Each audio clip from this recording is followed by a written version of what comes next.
All right guys, 20.2 is here.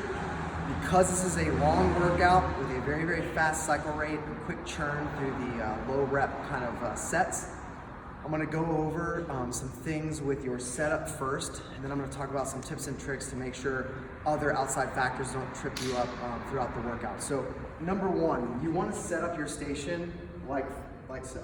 All right, you wanna make sure that you're far enough away with your jump rope that you're not gonna trip in anything. The last thing you wanna do is try to keep really, really tight so you can keep transitions fast, but then because of how tight you set everything up, you hit into your dumbbells or you hit into the pull-up bar. So I recommend having everything kind of running this direction, so you'll be able to do your double unders here, you'll be able to do your thrusters here, and then you're not gonna like roll an ankle by catching the dumbbell on the way down from your toes to bar. This is not going to slow you down by having an extra couple steps to get to each station. Okay, so I'm gonna start with this kind of a setup. Number two, let's talk about kind of external factors. Number one, if you've got 2 ropes, have 2 ropes. All right, give your judge or whoever's coaching you, give them a second rope in case for some reason your rope breaks.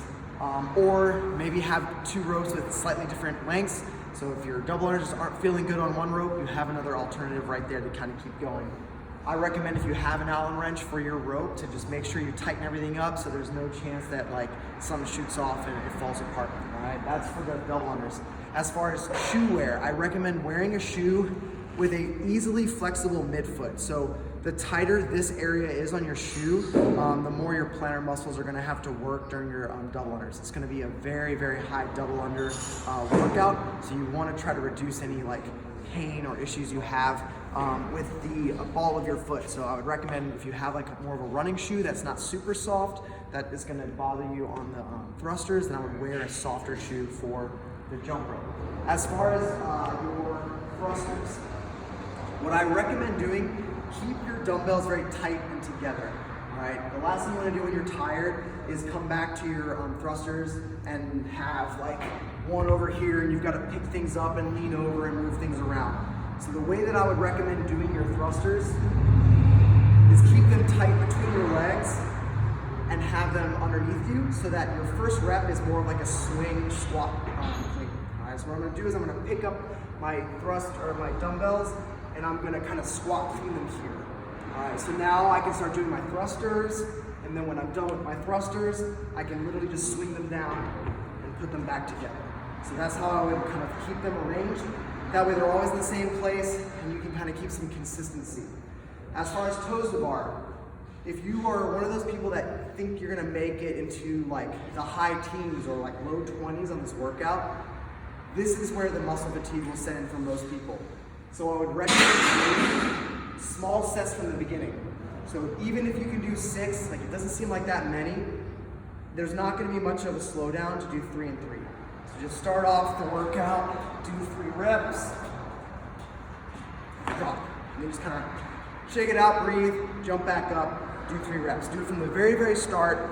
That way you don't have any chance of kind of over fatiguing the core too early on. Some other little things. This is definitely one of those workouts that you want to maintain a very high aerobic threshold the entire time. You're gonna be breathing hard. It's gonna like hurt from like an energy system level. None of these rep schemes are high enough to really tax you and make things kind of hurt in the moment. So like no one's gonna be like on their second thruster going like, oh my God, this is the worst thing ever.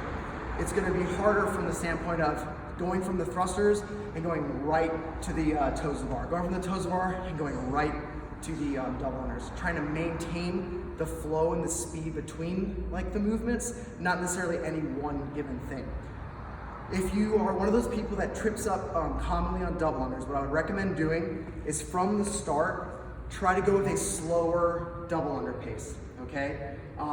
Most people, if they slow things down, they actually are a lot more consistent. So don't try to pick up the rope and try to win the race right there. Pick it up and be calm.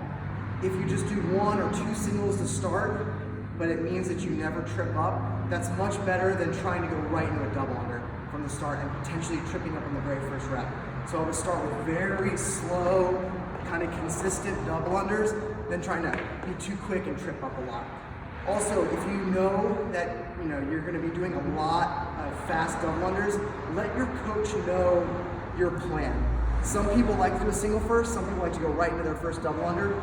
If you know that you're one of those people that always starts with a double under, let your coach know. Be like, hey, my first rep is always, I'm going for a double, my first rep. That way they're ready to start counting, versus some people, the coach might expect you to try a double under first, and then you do a single, and then it makes it harder for them to keep track. So these are all little tiny things that in a long 20-minute workout end up mattering to make things nice and consistent.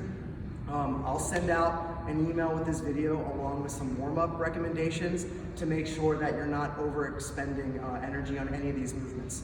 I look forward to seeing you guys tonight, and don't forget Westlake Brewery after.